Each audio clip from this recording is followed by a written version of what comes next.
Welcome back to the Hollow Sky Podcast. We are your hosts, Steven. And Kyle. Thank you so much for taking time to hang out with us today and telling all your weird friends about us. Yeah, we appreciate that a lot. Kind of stumbled all over myself there. It happens. We're newbies. True.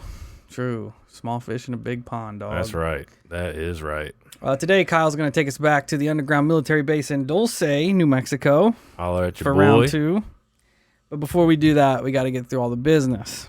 So check us out at all our social medias. Facebook, Instagram, YouTube, Twitter, TikTok. We're all over the place. Come be part of the community. Share memes. Share weird articles you find. Weird shit you find. Just, you know how social media works.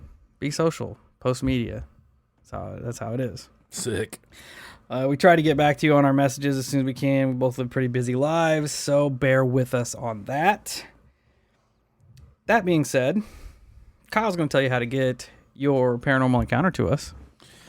Well, you can get with the new age and call our cell phone. Hell yeah. Which is going to be 618-556-0837. The weirder, the better. Yes, absolutely. And once things kind of settle down and go back to normal, like I said before, we're going to pick a time, 7 o'clock Central Time on every other Saturday.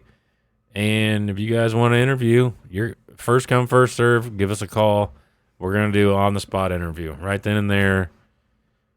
And I think it's going to be awesome. It'll be like Art Bell, Coast to Coast style. Hell yeah. We'll talk about some weird shit. I think it's going to be great. Or you can go with any other option of writing out a story, sending it to the email. You can get on the website and submit a story that way. Get on any of the social medias and submit a story. Or you can record yourself with any device, basically, then shoot it over to the email, which is going to be hollowskypodcast@gmail.com. So I know what you're thinking. You're sitting there thinking, how can I support this show? These two dope dudes talking about weird shit. Obviously.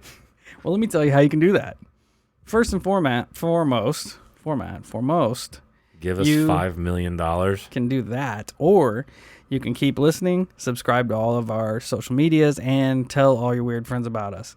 Anybody that's into the paranormal, put our name out there. Get them to tune into the show. The more people listen, the better off. Hell yeah. We have a Venmo, if you'd like to throw us some monster money in there. Which, speaking of which, thanks to all our new monster contributors. This one's for you. Yes. Hell yeah. Yes. You can just throw some change in that, and that goes to our monster fund. We also have a Patreon. Search up Hollow Sky Podcast on the Patreon and see if there's a tier over there you'd like to subscribe to. We got extra content. We got a bunch of stickers and magnets and buttons, and there's a t-shirt tier and all kinds of shit like that. So check that out as well. The best thing you can do is go to wherever you listen to podcasts and leave us a 5-star rating and review. It helps us be more seen. Like I said, little fish in a small pond. The more we can get our name out there, the better off we are. And if you leave us a 5-star rating and review, I'll gladly shout you out because that's what we do. And that's awesome. Today's 5-star rating and review comes from HCJURTIKHFFHI. Nailed it. He said, I discovered you guys from another podcast. I'm really liking what I've heard. Been binging on past episodes. Keep up the good work. 5 stars, great. Well, HCJURTIKHFFHI. Thank you for tuning in, checking us out, hanging out with us, and leaving us a 5-star rating and review. Much appreciated. I love reading these, dog. They're so awesome. Some of them are great. They is an ego boost. Oh, yeah, Adrenaline a little bit. To the ego. A little bit. From there, we are going to go to our paranormal encounter of the day. Well, first off, I'm going to share a weird story. Oh. Pump the brakes. It's weird / comedic value. So I worked a long day today. Had very little sleep, but we're here recording. So prior to me leaving and coming to Steve's house, I stopped at the local Casey's house, and shout out Casey's house. It was weird. It was bizarre because I pull up, I get out, I go inside, and there's 3 people in line and a cashier, and literally at almost the exact same time, they all took the time to stop, turned towards me, and stared at me for about 3 seconds, and then went back to their day like nothing happened. And I was like, what the fuck? Like, that was bizarre. The fact that 3 random people just become fascinated and just stare at me. You are weird as hell. Well, you see, my brain tried making sense of it, and at first I'm like, well, maybe I'm just a stud. Maybe they just took appreciation. That's it, bro. Or on my drive out here, I got to thinking, and I'm like, or could it have possibly You're famous. been? You're famous. No. Could it have possibly been the fact that I roll up in an 07 Jeep Grand Cherokee, I get out with an InfoWars shirt on, and I'm blasting Whoop That Trick. That might be it. That very well possibly could have been it. Might be it. Because I was driving like that is probably why they all took the time. They're like, this is an Alex Jones motherfucker listening to Whoop That Trick. I think you nailed it. I think you've got there's not even a mystery. I think you have it figured out. So we solved another mystery. Another mystery. Chalk it up in the win section. Yes. That's a W for the Hollow Sky podcast. I just thought it was slightly entertaining. Because once I broke it down, and I'm like, wow, well, it kind of makes sense it's now. justified. Yeah, It's justified. I would be looking at somebody too. Yeah, now we can move on to the actual Bringing it back around. the actual listener experience. Our listener experience today comes from a submission to our website. Sometimes I forget we have that website. So anybody that's posting over there, keep it coming. We get a notification in our email. We're getting to it. Yeah, we try to mark them and organize them the best we can. So today's is from a listener. We're going to call him Spike. Personal encounter. This started in 1977 when I was 16. I went to a party with a friend of mine who was connected to a group of people that was supposed to be the kind of people you would really want to know. I went with him because we had been friends since we were in grade school. I was finishing up my time in VO Tech, learning how to work on cars and trucks. I was going to start my apprenticeship in a Ford dealership. My buddy tells me that he can help me get farther than I've trained for. I figure, what the hell, I'll just go to see for myself. This is where it gets weird. Little did I know that my friend was fucking around with the occult. I met all of his new friends that night. Needless to say, I was very freaked out by all of this. I saw a lot of people I recognized from around my small town in Oklahoma.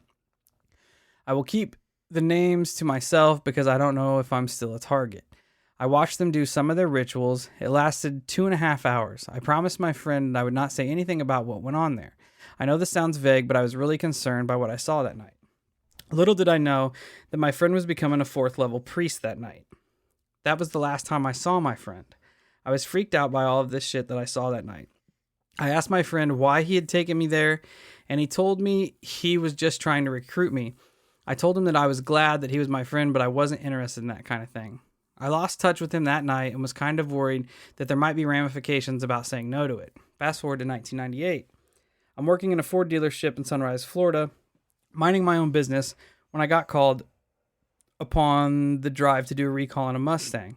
I went up to get the invoice and the keys. That's when I saw the same woman on the drive that was performing the ritual that night all the way back in 1977. She hadn't aged a day since I last saw her.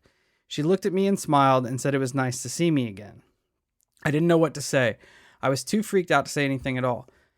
I did the recall and parked the car in the finished lot. I was really shook up. I went home that night and told my wife about it. She really didn't know what to think either. I went to work the next day and I was informed that the dealership was laying people off and I was going to be the first one. I went to work for a few places that I kept getting laid off from. It finally stopped around 2000. Coincidence? I don't know. Let's just say that I really pay attention to the people that show up where I work now. I really appreciate your podcast. I have no choice but to stay weird. Us either, brother. Us either. Well, I love this story. Yeah, there is so much to unpack there. I love it. Like when I read this one, and I usually don't read your guys' stories because I want my reaction and even Steve's reaction for the podcast. Like I want it to be genuine, 100% real, and us just go off the top of our head. I don't like pre-planning these. I just think we do better on the fly. But like I read this one today, just out of the whim. And I'm like, this is the one. We got to talk about this one because this is fucking, like, I love it because it compelled me so much. And he didn't even, like, put all the details into it. Like, he left all the juicy stuff out, and it still is great. I think that's what sinks the hooks in Probably. even more. Yeah. Is that I want more details. I want to know what went on at that party. I want to know, like, what happened to your friend, and it is bizarre. Like, it's weird that you said no, and you're like, hey, man, I like you. You're my homie, but I'm just not into this shit. And he just bounced. He's like, well, then you're not my friend. And then the fact that you watched, I can't even imagine the type of rituals that you were around. Yeah, and the fact that you saw, like, other members of your community that you knew of. Yeah, what you hear about that a lot. Yeah. And I don't know if they're high-level people in your community or just people you run into every day, but that shit is weird. Yeah. And the fact that not only did his buddy just, like, bounce, but he said it's the last time he even saw the dude. Right. It'd be like It's you being like, creepy. "Yo, Steve, I'm a 4th-tier priest in the fucking church of the fucking netherworld, dog, and Sick. I want to recruit you." And I'd be like, "Nah," and then I never see I'm you good, again. fam, and and then I just disappear. you just disappear. That is weird, man. Because when he said that, it did make me think, like, well, what if something happened to the dude? That's what I'm thinking. Like, they probably put faith in him that they're gonna bring this new kid in to recruit, young kid wanting to be part of shit. Right. Bring him in, hook, line, and sinker, no problem. Kid says no, and they look at this dude and they're like, "You just fucked up." Yeah. You just unnecessarily exposed us. Yeah, yeah. Especially And watching, the agreement was that you were gonna do this. yeah, so now watching you this failed. ritual. Yeah. That may have been a part of him becoming a 4th-tier priest. Bro, was to that's recruit what I was someone. thinking. Like initiation. And like if you don't do it, then there are ramifications. Yeah. Like And then you go oh, God. You go 20 years later, a half a country away from Oklahoma to Florida, and you just happen to run in to the woman hosting the ritual, for lack of a better term. And she hasn't aged a bit at all. And now all of these negative things are happening in your life. You get laid off, and you just can't keep a good job. And I'm with him on that one. Like it's too much of a coincidence to, like, life was good until she showed up again, and then it just started going right in the shitter. So for sure, like, just think about the odds of this. Outside of our hometown, how many car dealerships have you been into? Significant. I mean, not a shitload, but in other states, fuck none. None. Weird. Oh, it's right? 100% weird. Weird. And that's, like, this story is fantastic. Period. The end. And then, like, it's weird. It's like I have this love-hate thing. Like, this topic for me is fucking terrifying. But at the same time, it's compelling because there's that part inside of me that 100% believes that these old ways are real. Like I call them the old ways, but just people dabbling in the black magic and magic, period. Man, I think that it's real, and I think that there are select people that are able to tap into it and know how to use it, or think they know how to use it. Whether they actually do or don't is kind of irrelevant because they still tap into something that is old and ancient. Like, I totally believe it. I believe without question.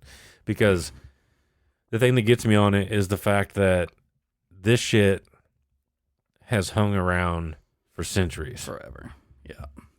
And it doesn't Where go there's away. Smoke, there's fire. That's what I'm saying, man.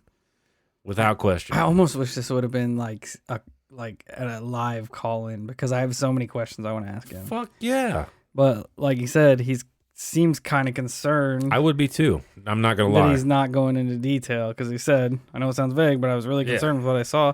Like, did he see sacrifices? Human sacrifices? Animal sacrifices? Like, I have this stereotype about these rituals and shit, and there's like daggers and cloaks. Right, yeah.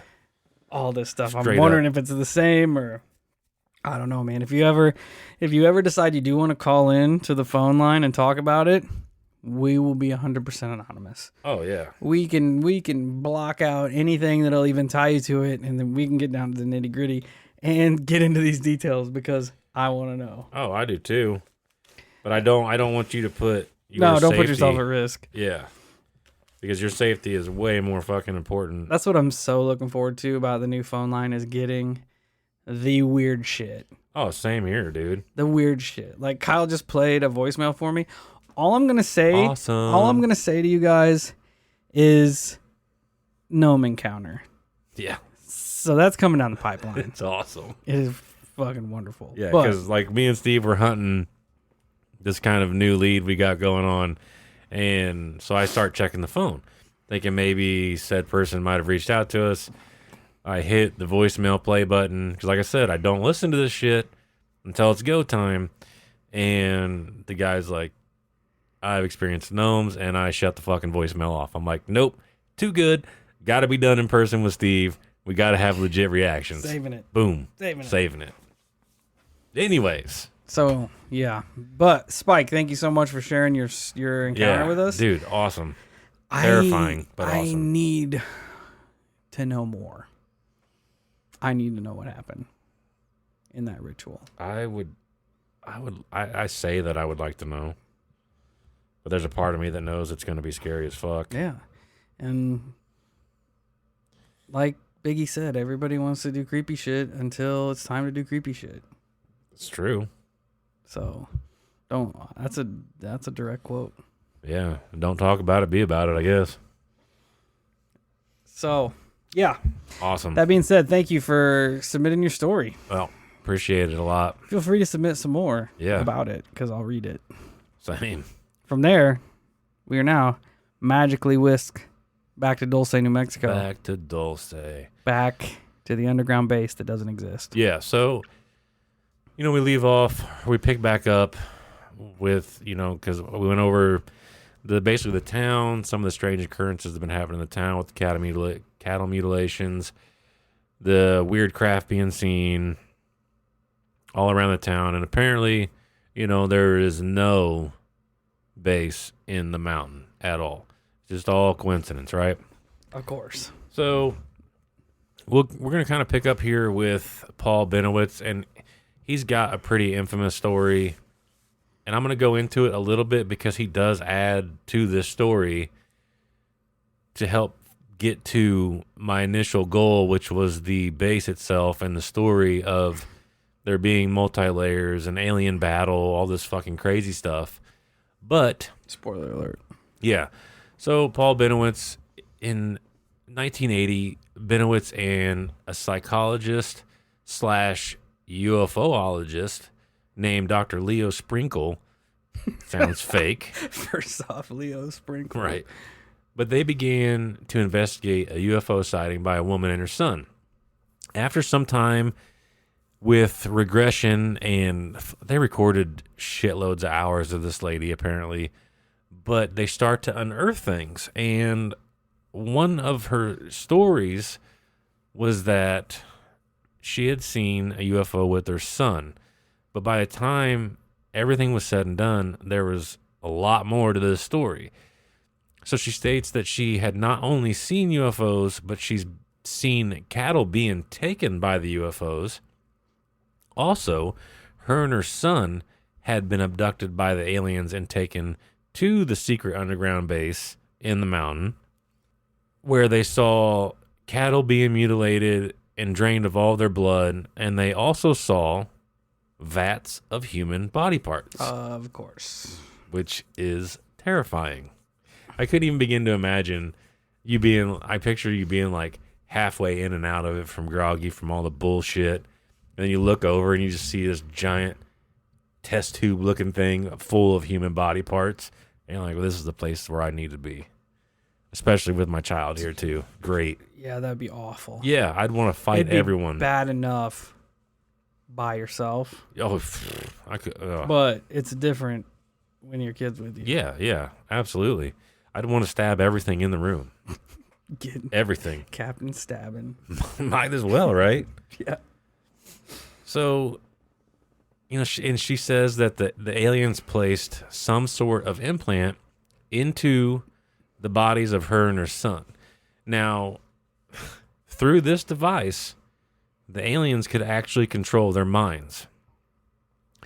Shortly after this, Bennewitz created devices that would allow him to receive signals from the craft he was observing. He built antennas and receivers to receive low-frequency electromagnetic transmissions that he believed came from the alien craft. Those who have seen all of this say, without a doubt, Bennewitz was capturing a real phenomenon. Bennewitz also created a computer program that could translate these radio transmissions, and he believed he was intercepting transmissions that the aliens were putting out to the mind-controlling devices, which would be fucking bizarre. I mean, could you imagine, like, I don't even know, like, I just picture in my head, like, you sitting down in front of your special computer, and you start getting these, you're deciphering these weird transmissions, and they're borderline mundane, right? Like, go to this location. For me, that would be so confusing, because you would look at it like, this is nothing. This is garbage. It's literally like a GPS system. But in all reality, it is extraterrestrials mind-controlling people. In my brain, listening to it, it sounds like hella far-fetched. But then, it's not really all that far-fetched. You know what I mean? No. My question is how did Bennewitz come up with this technology? He was really smart. I think he had a technology company. So he had a background in this type of shit. He was I forget what you call it, physicist. Because I believe he was a physicist. I'm not. Man, because it opens up so many different avenues. Yeah, the dude was not dumb at all. He was a pretty intelligent person. Because you would think that would be, as soon as Bennewitz came out with that'd be something that the government would want, unless the government's already in on it. Well, the government, Paul was actually, he started recording this data and giving it to the Air Force. Oh, well, then. Because he thought he was onto something big. Yeah, never mind. Which, then. Here comes the curveball. It was later, quote unquote, determined that the Air Force was actually the one sending him these messages from a house they rented and were watching him from right across the street.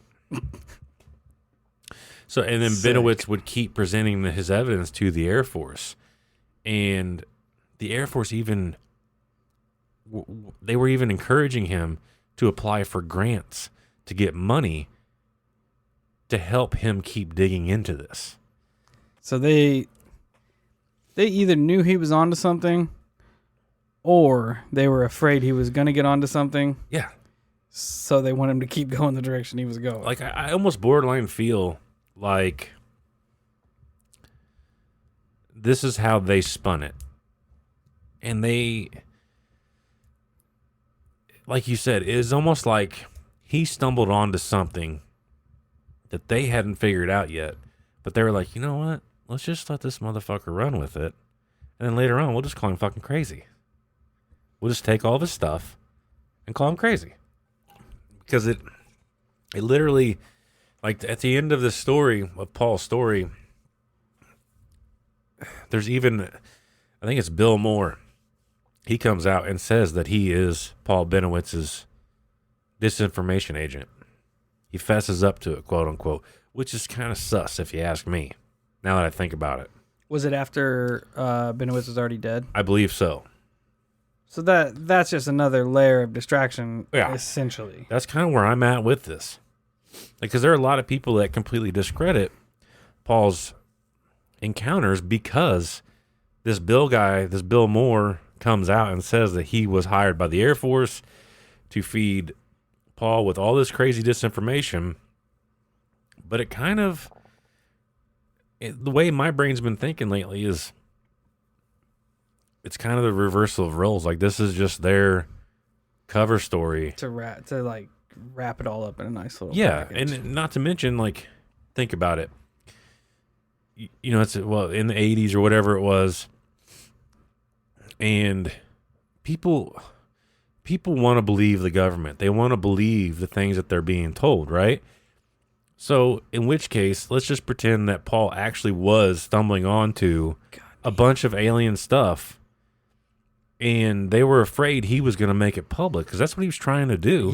Yeah. So they just, after he quote-unquote died, they spin it. They bring out an actual government quote-unquote agent to say, hey, everything I was telling him was fake. I was hired by the Air Force.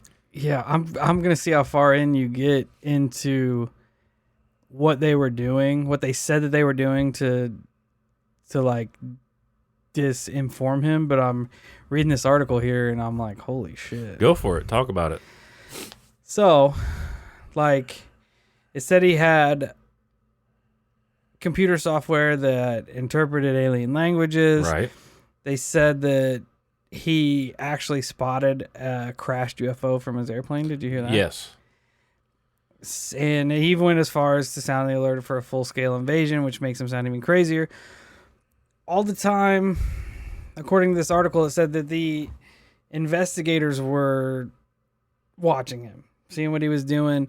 They said they even went as far as to give Bennewitz computer software that interpreted the signals. Right. And dump fake props all over the place for him to find. Yeah, and it even gets a little bit weirder, to be honest with you. So, I mean, if he was on to something, they are doing everything they can just to muddy the fucking waters. Yeah. Regardless, you don't go that far to muddy the waters if somebody's already off the mark. Yeah. You know what I mean? Yeah, exactly. So why? And then, and keep in mind, everyone, that this is at a base that quote unquote doesn't fucking exist. Yeah, it's exactly. not here. Exactly. And they were claiming, like, if I remember correctly, Bill's side of the story was that Paul had actually stumbled on test craft, is what it was.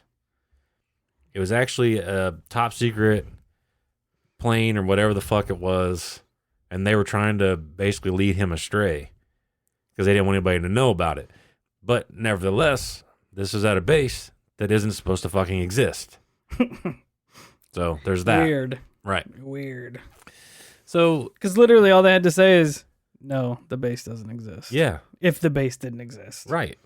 There's nothing to cover up. Yeah, like, I feel like the best way... But if the base does exist, then you have to go through all this bullshit to try to discredit somebody who's telling people that the base does exist and there's UFOs and shit in it. Yeah, like, when people are trying to tell me crazy shit that I know is not fucking real at all, I'm not even going to give you my time. I'm just going to go, you're an idiot, and then turn around and walk away. So if there was legitimately no base there, and, like, I'm the guy in charge at the press conference and like, hey, Kyle, we know there's a base there, I would be like, you're an idiot. There's not a base there. You're an idiot. And then next question. They're like, well, let's create this giant thing. Use this software we give you to interpret alien conversations. And maybe they did give it to him because whatever those beings were chose him to communicate with. And he didn't know how to decipher it, but they happen to have a form of technology that could actually decipher. Or he was communicating with them to begin with and deciphering it. So they're like, yeah, this is really good, Paul. Here's some even more high grade software for you to converse with the aliens. But in reality, that software was just mumble jumble bullshit that had nothing to do with what the aliens are trying to tell him. Possible. Or they jacked his shit. They probably did. I'm sure. I know they broke into his house. They're like, yo, we're going to take your old software. We're going to put this new one in. And all it is Dumb and Dumber quotes and shit like that. I wouldn't doubt it. Man, these aliens have a sense of humor, dog. I wouldn't doubt it.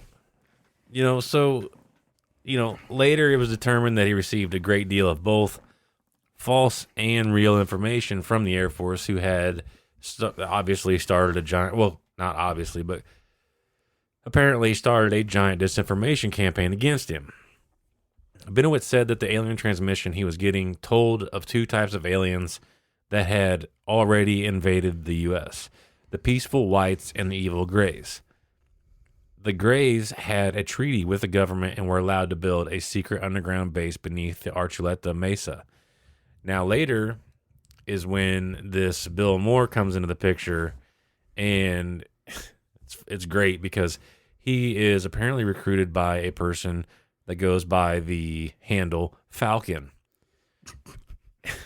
which is awesome. If I had to pick a code name for myself, it would definitely be Falcon. Sick. Not really. I'd pick a way cooler one. But, he gets recruited to lead Bennewitz astray by giving him loads and loads of false information. Paul would eventually become more and more paranoid, and in my opinion, rightfully so, because he's talking to aliens. He had people breaking into his house, messing with all of his shit, taking his stuff. Paul also claimed that aliens were coming through his walls and injecting him with all types of chemicals. He would eventually later be hospitalized for exhaustion, and I would assume if you were really that paranoid, whether it be a false paranoia or a real paranoia, you probably aren't going to, you're not trying to sleep. No, it would be, I can't even imagine the circles his brain is running. Right, yeah. Because he developed this technology to intercept these signals. And then you have the military coming to you and being like, yeah, good work, dog. This is stuff that we need. So he's like, all right, I'm doing something right. Then all of a sudden, they're feeding you bullshit that you don't know is bullshit. Right. To either throw you off the path or take you further down the fucking path. Yep. And you don't even know what, eventually you're not sure what to believe. Yeah. And that, now. Because if you have the technology to decipher these and you're recording the actual alien conversation, then you have the military give you fake software to where you think you're still recording the alien conversation, but you're not. All they would have to do is throw just one tincture in there to make you think that they're fucking with you, and then your head would you're like, oh shit, what is real, what isn't real? Well, and then at what point did they start manipulating me?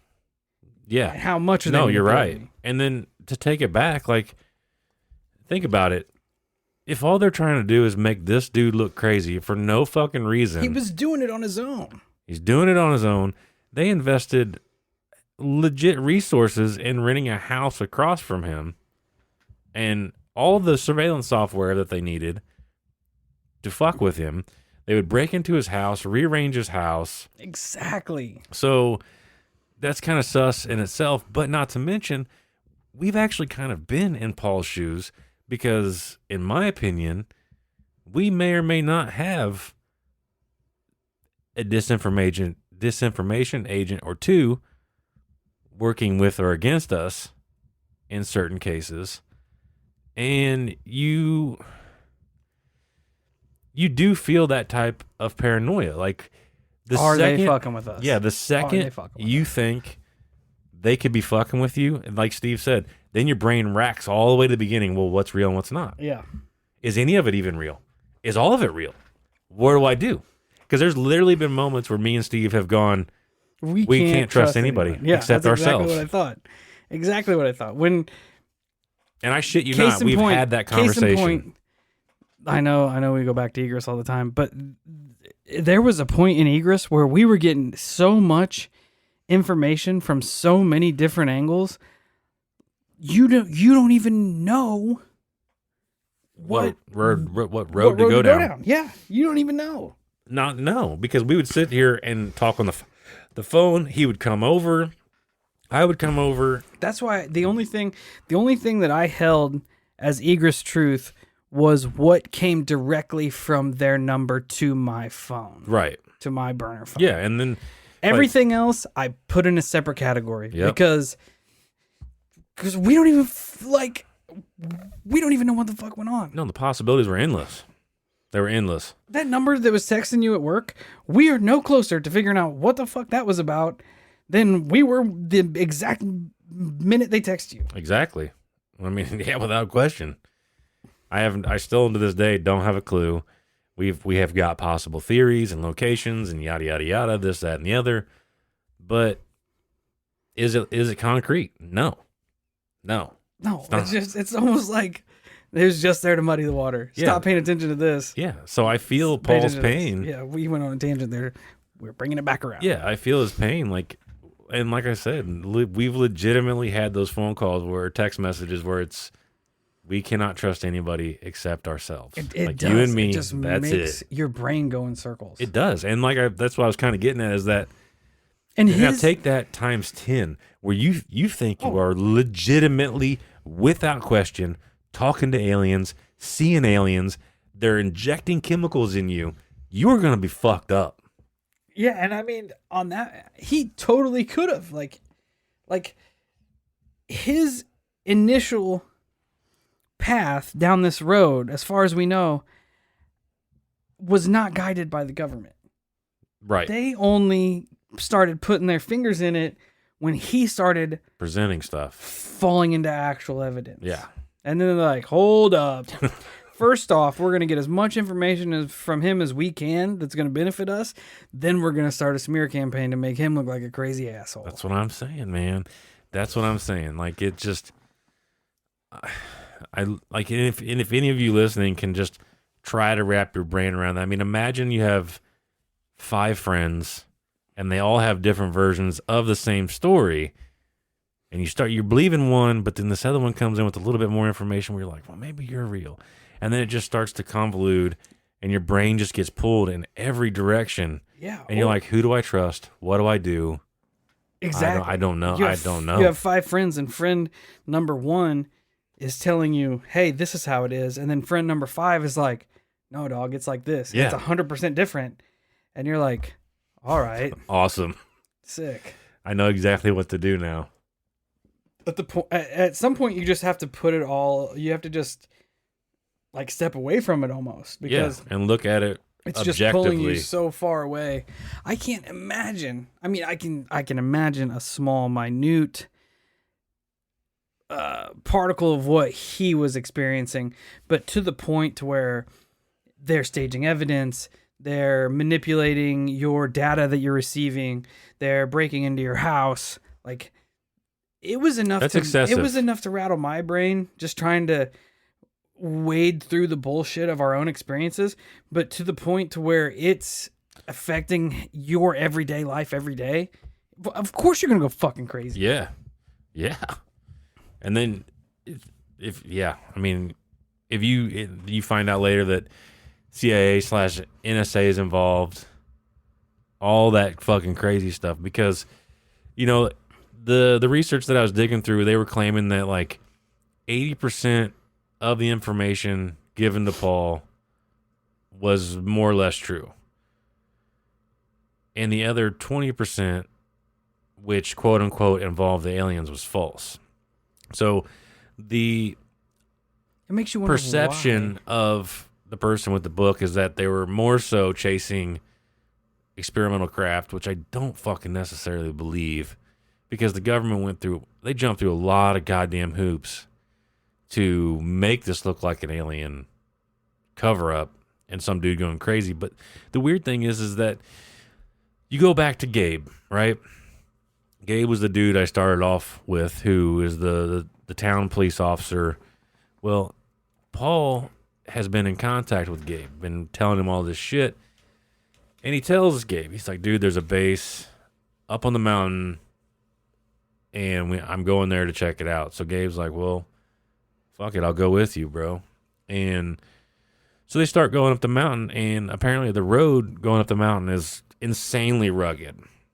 And they finally get to a certain spot, and I believe they had to start going in on foot because it got too crazy. But after they got to a certain point, they said that there was what looked like almost a cleared highway on the side of the mountain. Like people have been using it as a roadway. Weird. So, and they said it was very maintained and everything else. And then later that night, the men were sitting around a fire and they see a light fly in and out of the mountain exactly where Paul told them it would be.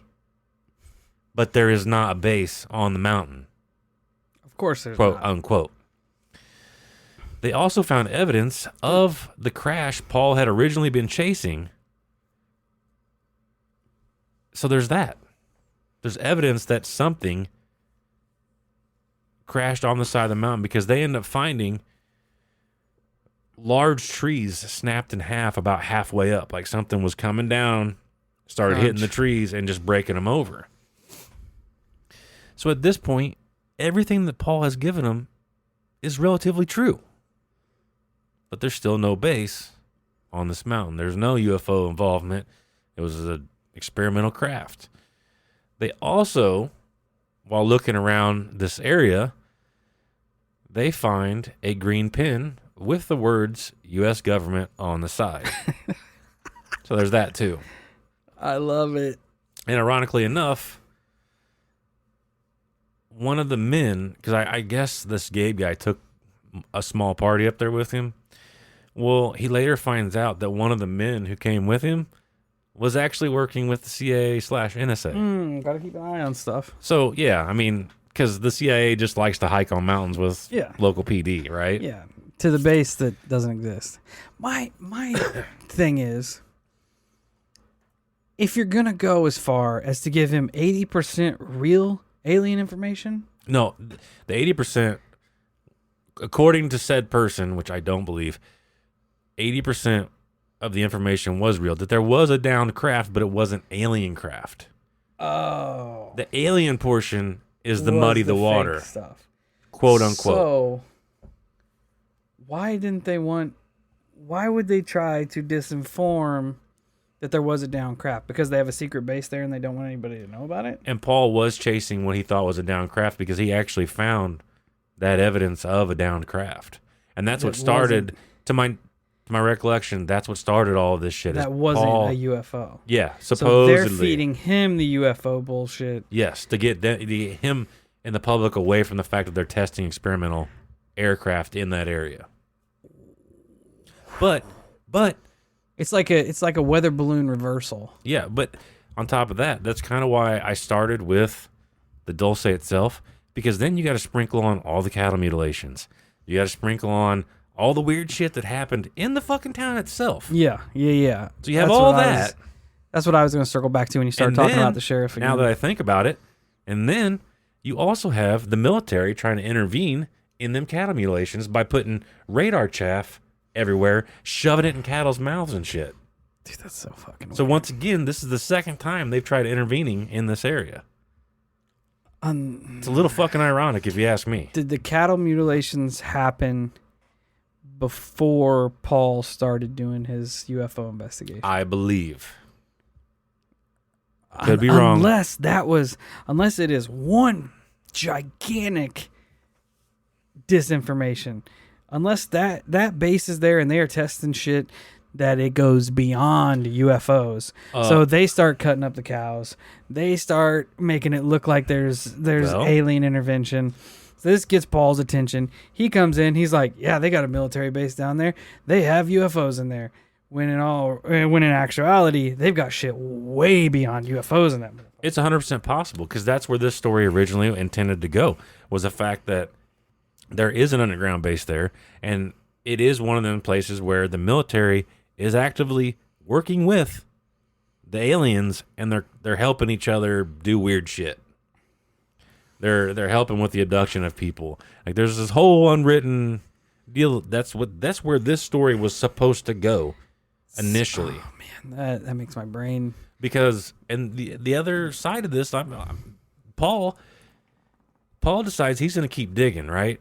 He ends up gathering NASA and USGS aerial photos from the University of New Mexico from time frame 1962 to 1975. There was a guy working with Paul named Edmund.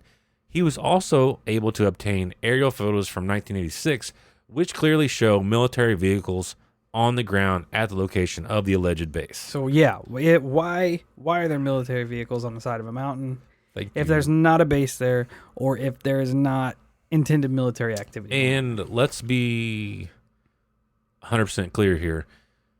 How many underground military bases are just public knowledge? Just throwing that out there. Probably not very many. No. They're secret for a fucking reason, right? So yeah, part of me wants to think that they're using this whole alien thing as a cover up for something bigger, but why would you even bring it to the attention? Because then you have guys like Paul who come in there who are smart as fuck, who start integrating the intelligence that you're using, and then you have to do all this extra work to smear. So I don't know, man. And not to mention, now you put it in that light, imagine if they would do that shit today. There'd be dumbasses like you and me. They'd be like, let's go to the mountain. Yeah, let's go. Let's just start hiking up the mountain. Let's go. Time to do creepy shit. There would be tons of people with GoPros hiking up that fucking mountain. Yeah, then they would have cameras set up on the mountain. Absolutely. You couldn't take a shit in that military base without somebody catching something. Exactly. Dumb idea. Yeah, it's... So maybe... Dude, my brain is going... Say they are working with the aliens in that underground base. Human government does something the aliens don't like. So the aliens are like, yo, dog, now we're going to do something you don't like. Cattle mutilation, abductions. Possible. Time to do alien shit. So Possible, now they have to spend resources and time to try to disinform all this alien shit. Well, and here... Can you imagine that? You're like, all right, I'm working with these aliens. We're coming together in technology. No, I'm already just going to say no because I'm working with aliens. You do something and it rubs them the wrong way. All of a sudden you look out and there's like 40 mutilated cattle spread throughout the town. You're like, motherfucker. Come on, guys. Really? Like, how are we going to explain this away? Yeah, really? Like, is that radar chaff in their mouths? Are you? Is that what we're You're doing? pinning this on me? Yeah. That's what you're doing? Is that where we're gonna go? Okay. All right. You abducted the little old lady down the street and her son, and you brought her up here and you showed him the vat of human limbs. We got to deal with this. Great. Awesome. But the story evolves yet again, and this is, for me, this is more proof that they're doing something a little bit more, because while all this is going on and you have other people starting to look into this, Gabe, which, like I said, is the police officer from the original beginning of the story, he gets a call from this Manuel Gomez. And this guy's like, yo, Gabe, I found something weird in my fucking house, and I don't know what it is. Good. It looks like some type of electronic device. I found one in the kitchen and one in the bedroom. Would you mind coming over and checking this out? So Gabe's like, yeah, sure, I'll come over and take a look at it. Neither one of them had seen anything like this before. They sat and pondered over it for a little bit. And Gabe's like, all right, I'm going to head back home. I'm going to chew on this for a little bit and see what I come up with. So when Gabe gets home, he does what any husband does. He starts talking to his wife. Starts telling his wife what's going on. And what does she do? She's like, oh, I actually found one of those the other day in our house by the phone. She's like, I thought it was actually a piece to one of the kids' toys, so I just stuck it in the kitchen drawer. Surprise, surprise. It was exactly like what was found in Manuel's home. What? So Gabe ends up figuring out what these are, and he calls a friend of his, a Dr. Howard Burgess, who ends up figuring out how to turn these on, and they actually use them to listen to Gabe's children's play. So they left one in the house. This doctor figures out how to turn them on and use them, and they figure out... It's just a bug. It's a bug. It's a listening device. Just a bug. But hey, this is all just a disinformation story. Yeah. It's a lot of hoops, man. They got to figure out... A lot of hoops. What everybody knows. So who... Dr. Howard basically is like, yo, the only type of people that really deal with this type of shit is the NSA and the CIA. Because they are usually the ones that get involved with tapping people, and they don't have to have any type of warrant. If one of the dudes on the mountain trek was from the NSA and the CIA, it would be super easy for him to know where Gabe lives, to Yeah. get into their houses. Yeah. And then, It pretty much just writes itself. because I think it was saying that, if I remember right, Gabe is the local guy that's not worried about shit. He's rarely home because he's working all the time. He leaves his house unlocked, the whole nine. He's like, it's nothing. He's like, but Manuel, on the other hand, he's home a lot, and he's got this, that, and the other going on. I wonder if Manuel was part of the search party too. I think he was. That makes sense. But nevertheless, Gabe's like, professionals did this. These were not just people messing around. These were professionals, because they would have had to come in under the radar and plant these things. Well, later on, Gabe... They didn't even... It's almost like they didn't even plant them. They just said it by the phone. They're like, no... I don't know. No questions asked. Because I would almost have the same reaction as his wife if I found something like that. Yeah, I'd be like... That's a valid point. I didn't think about it like that. Especially if it looked like something that would be in my kid's room. Yeah. I would just be like, all right. That is a valid point. It is weird that they were easily found like that. Yeah. Like maybe they just wanted them to know, like, hey, we're listening. Or they described it, or they disguised it to look like a toy, because you wouldn't even. That's true too. You wouldn't even think about it. You know what I mean? No, like, I you'd just wouldn't. be like, Yeah, all right, somebody didn't pick this up. For sure. Well, a little bit of evolution. Gabe, he's out and about one day. He's on patrol, and he sees this white helicopter landing at the local airport, which isn't out of the norm, but this white helicopter is being followed by 2 Army Chinook helicopters, which is extremely rare for the town, because, I remind you, there's not a military base. True. Glad we're on the same So page. Gabe's like, all right, I'm going to go check this shit out. He drives over there. To his surprise, he sees Paul get out of the little white helicopter. And he's like, Paul, what the hell are you doing? He's like, Gabe, I'm so glad you're here. He's like, we were flying over the mountain, and he had a full news team on the helicopter. They were going to record the possible crash site and just see what else they could get while being up there. When all of a sudden, these 2 helicopters started chasing them, these 2 Chinooks. And they end up landing. And Gabe goes over to the Army helicopter, and he's like, all right, I'm a local PD. You're going to let me on this fucking helicopter now. And they're like, yeah, doubt that. That's not fucking happening.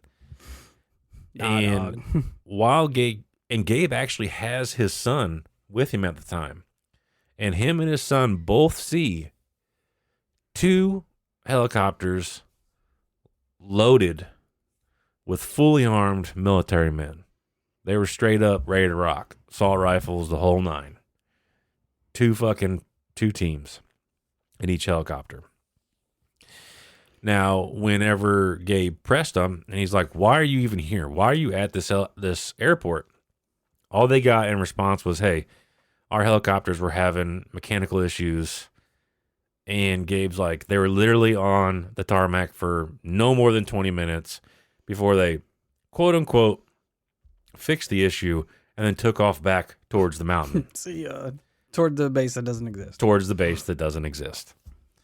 Now, I don't remember where I read this. I don't remember where I seen it. But getting back to Paul here, if I remember right, and I hope somebody out there can correct me if I'm wrong, but I remember hearing that Paul Bennewitz, quote unquote, committed suicide because his paranoia got so high. And if I remember right, there is video of this Bill Moore at almost like a UFO convention, and he's explaining his side of the story, how he feels so bad because he put all this bullshit into Paul's head, which ends up leading to Paul committing suicide. And I could be wrong because I've been trying to find that, and I cannot find it. Man, I looked and looked and looked. So if anybody out there knows what I'm talking about, please hit me up. At least validate my brain, because it's possible that I am mixing 2 stories or something to that degree.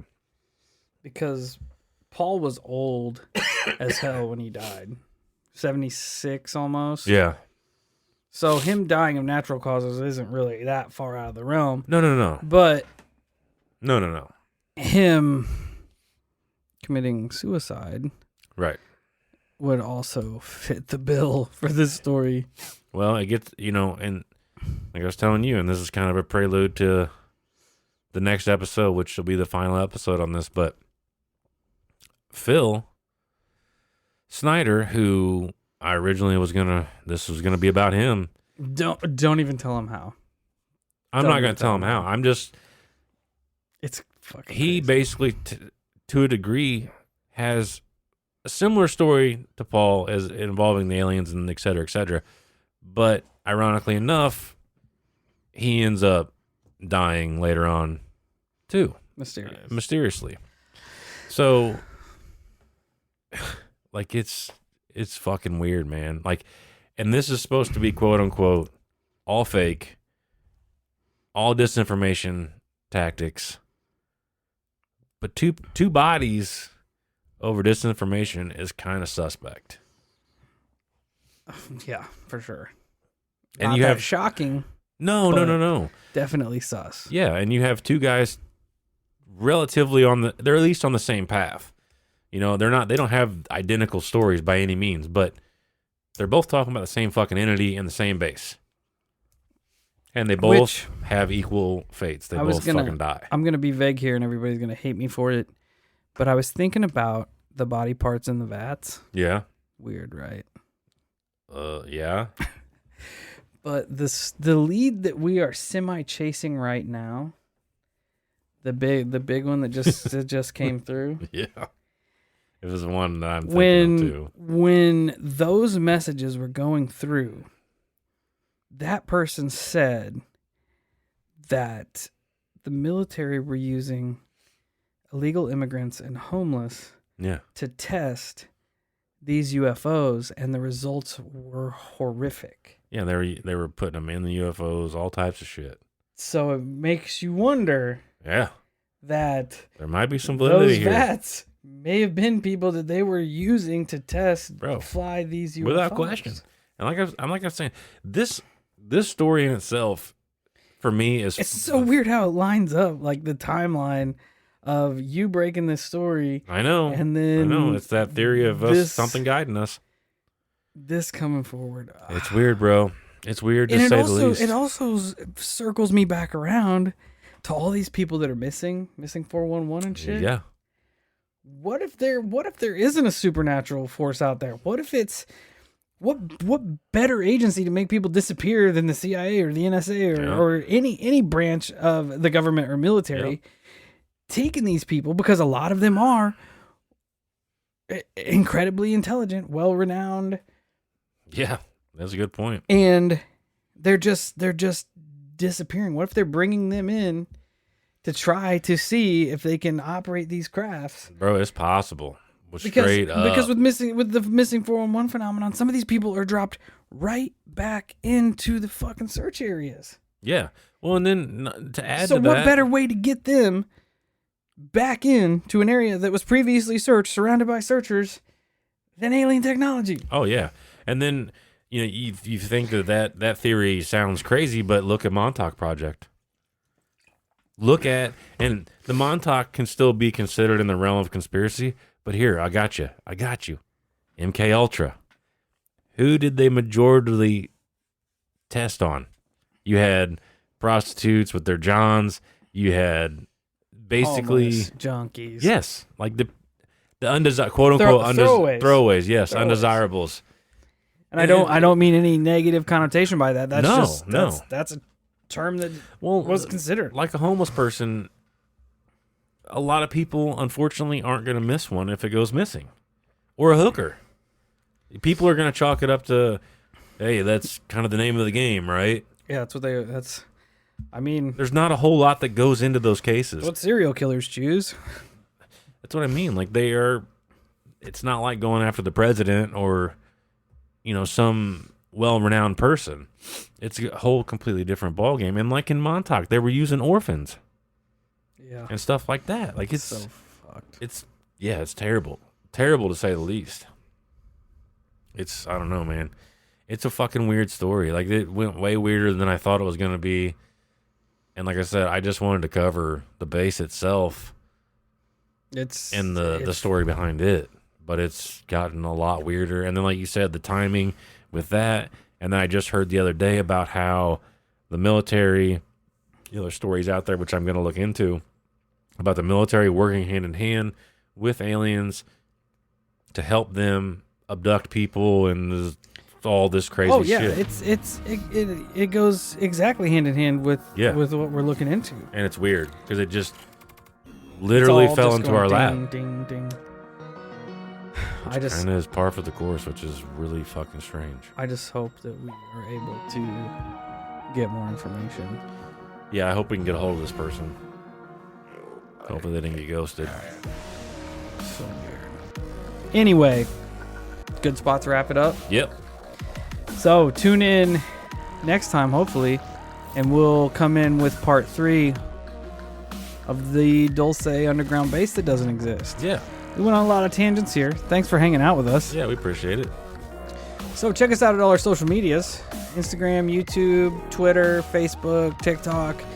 Come and hang out. You know the deal. And until next time, you all stay safe, stay weird, and if you develop technology to translate alien languages, and the government brings you new technology to translate alien languages, keep your own shit.